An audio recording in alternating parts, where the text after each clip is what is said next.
Good morning everyone or good evening po dito sa Saudi Arabia.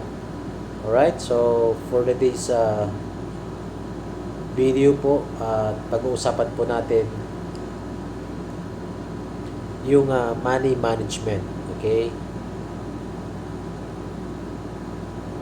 Ayan, so habang tayo ay magpa-practice ulit ng trade, kung paano mag-trade using our demo account, para once na deposit na po tayo ng $10 dito sa ating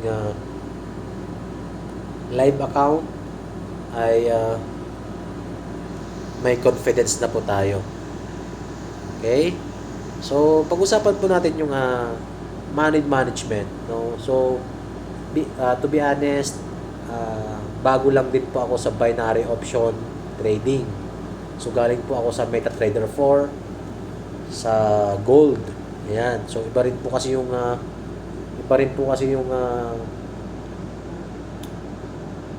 yung money management doon sa mga currency, no?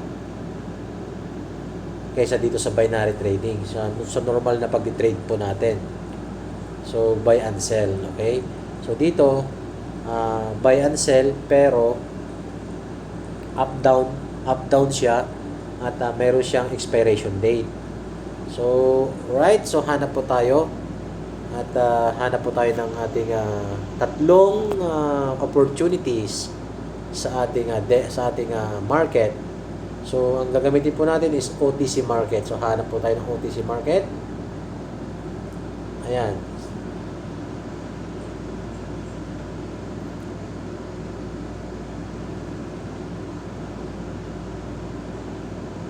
Okay.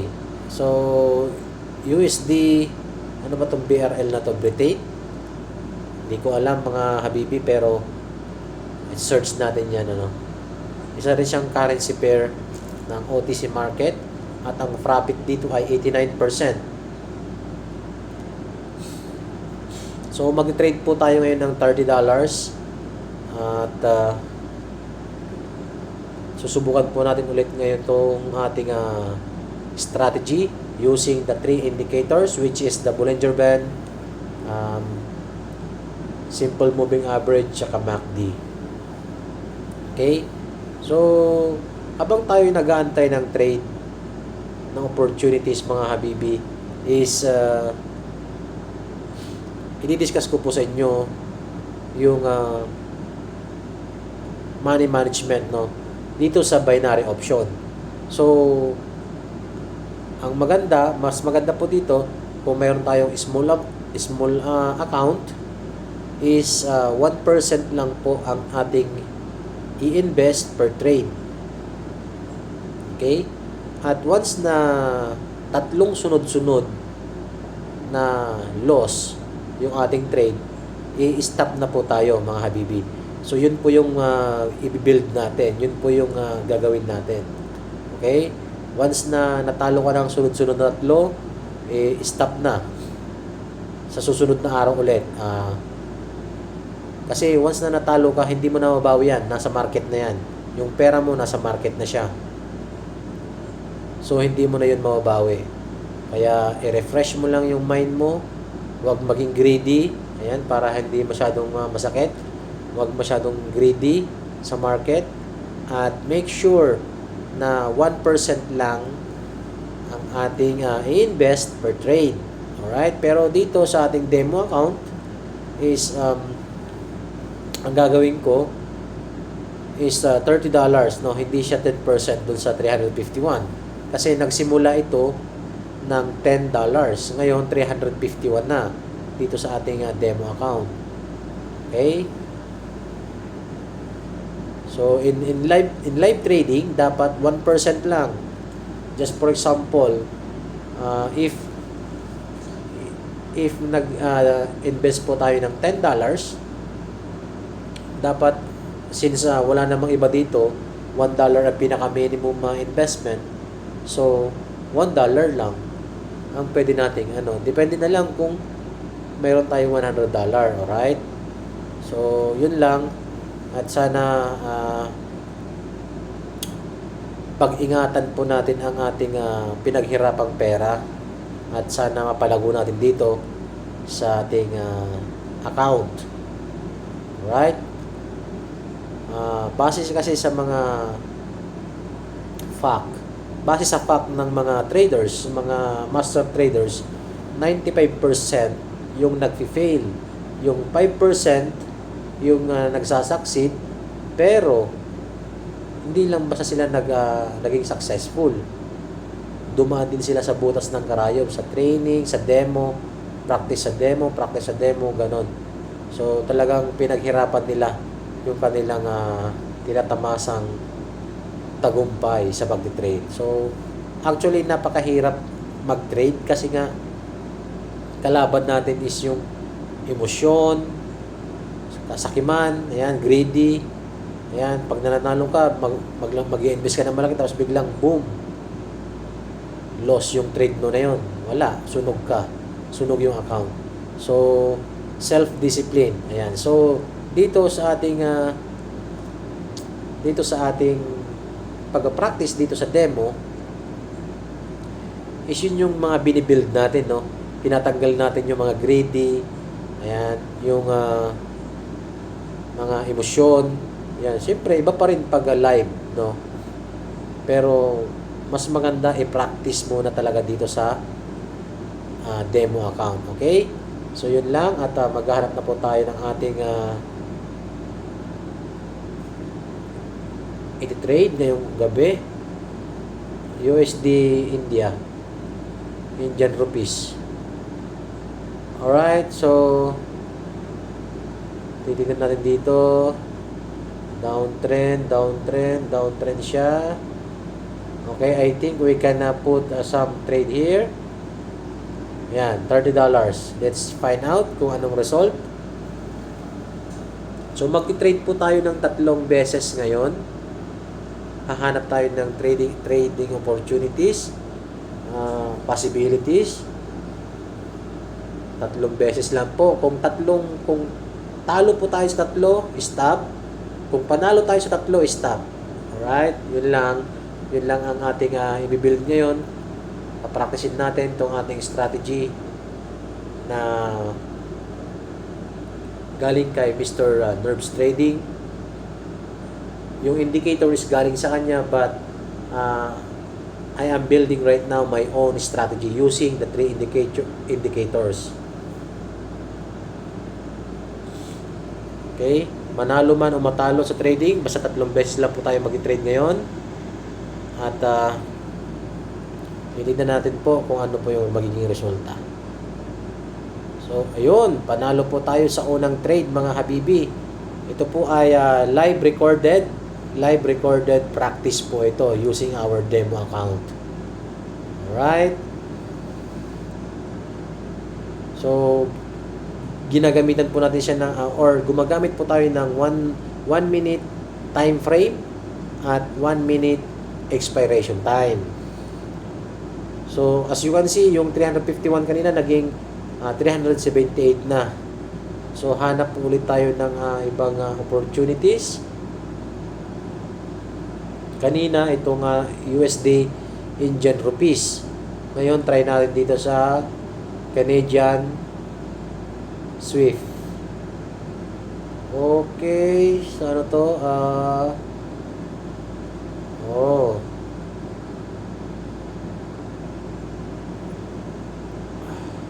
Alright, so I think we can put another one here. Wait. Wait.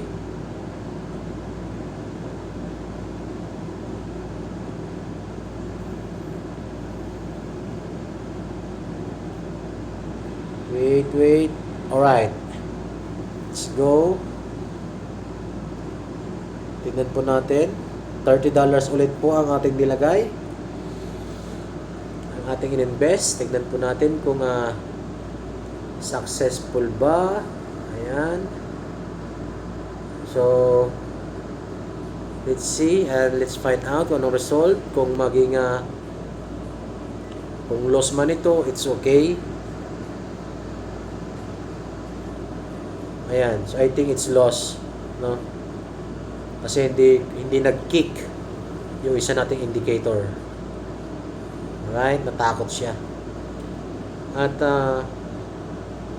sideways, no? Sideways yung ating sideways yung market. Okay? So, dyan yung malalaman. Mahirap talaga pag sideways. Hindi natin, ayun, no? Biglang taas, oh. Pero downtrend yung ating ano. It's a loss, mga habibi. Right? So, sideways kasi siya. So, ang hahanapin natin is yung uptrend or downtrend lang. Pag sideways, 50-50 po tayo dyan. Swertihan lang yan. Pero pag uptrend or downtrend, ayan, 80% po ang winning percentage natin dyan. Pero pag tingnan mo, iba yung ano, sideways kasi. Ayan, bigla siyang angat, tapos biglang baba. No, tinalo niya lang yung ating $30, okay?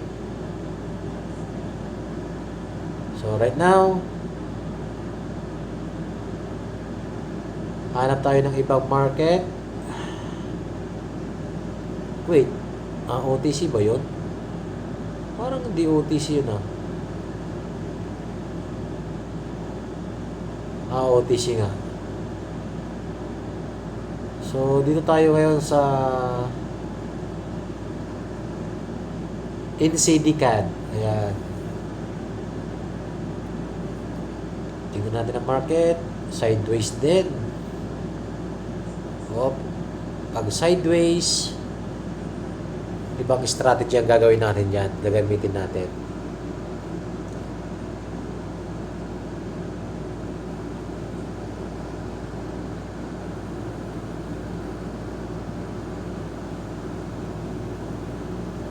By the way, mga habibi, ang gamit po nating device dito ay cellphone lang po. Mas maganda po mag-trade pag laptop kasi kitang-kita lahat. Kitang-kita mo talaga kung downtrend ba talaga siya or uptrend or sideways. Kasi pag cellphone lang po, maliit lang talaga yung screen. So, hindi natin makikita. Gaya nito, hirap po. So, tignan natin na AUD, Australian dollars to SWIFT. Malayo na siya. Nakalagpas na.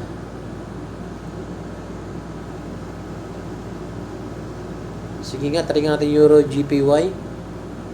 Euro GPY. Let's try.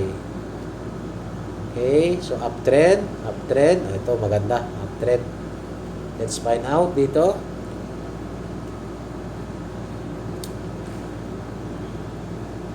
Wait lang po tayo. Sayang, no?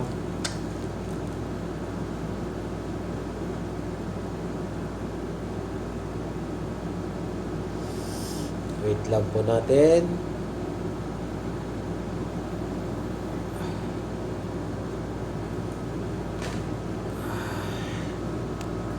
Live po tayo mga habibi sa pag-trade using our demo account. Ayan, practice lang habang wala pa tayong mga videos na ini-edit. So, ito po yung isa pang pinagkakaabalahan ko, yung nagpa-practice lang po at once na magkaroon tayo ng extra budget is maglalagay po tayo ng $10 dito sa ating live account at sundan po natin mga habibi. Inaanyahan ko po kayong sundan ang ating journey sa pag-trade. Alright. So, again, mag-trade na po tayo dito. In 5, 4, 3, 2, 1. Alright. So, let's find out. Ito na po ang last trade po natin ngayong gabi. At titignan po natin kung win or lose. Okay.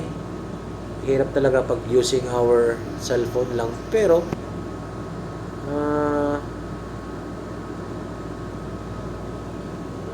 Tiyaga-tiyaga lang mga habibi. Darating din po tayo dyan.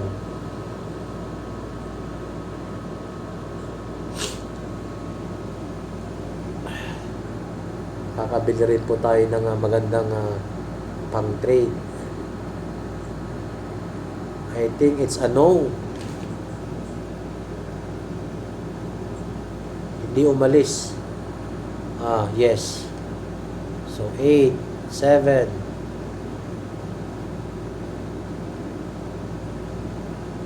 It's a yes. Okay, so panalo po mga habibi.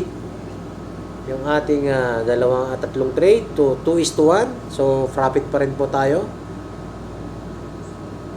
Profit pa rin po tayo kasi kanina nag-start po tayo ay 351. Ngayon ay naging 375 na po yung ating demo account balance. So, using our strategy, no? Yung indicator or yung strategy na ginamit ko dito is yung kay Nerves Trading. Ayan. So, nakakalito mga habibi, no? Pero, ayan nyo, pag nag-live trading tayo, i-explain ko po sa inyo kung paano gamitin itong indicator na to, kung ano yung setup. For now, manood lang po muna kayo sa ating live practice para masubaybayan po ninyo yung journey ko sa pag-trade. So, one day, lalagay po tayo ng $10 po sa ating live account para po gamitin, no? Gamitin pang trade. Okay? So, hanggang dito lang po ang ating video mga habibi. At i-recap ko lang po ang ating pinag-usapan kanina is yung money management. 1% lang po per trade dapat ang iti-trade natin or i-invest natin per trade. At once na nakatatlong loss na diretsyo, ng sunod-sunod ay stop na po ang pag-trade natin. At sa susunod na araw na po, i-relax po natin ang utak, i-refresh, huwag isipin kung ano man yung natalo na sa atin para sa susunod na araw is fresh po yung ating mind. Alright? So, yun lang po ang may share ko sa inyo, yung money management na yon. Okay? So, ngayon, 2-1 ang ating win-loss. Alright? 2 wins, 1 loss. And still, profit po pa rin tayo. Okay? Good night po. At maraming salamat po sa inyo mga habibi. Ayan. Hanggang sa muli po. At sana dumating na yung araw na magkaroon tayo ng pang-pondo dito sa ating live account para malaman natin kung talaga bang working yung ating strategy. But still, try po na rin natin mag-demo account, practice lang ng practice para po sa atin mag-gain yung ating confidence using this strategy. Alright, thank you po mga habibi. Until next video po at until next practice. Goodbye!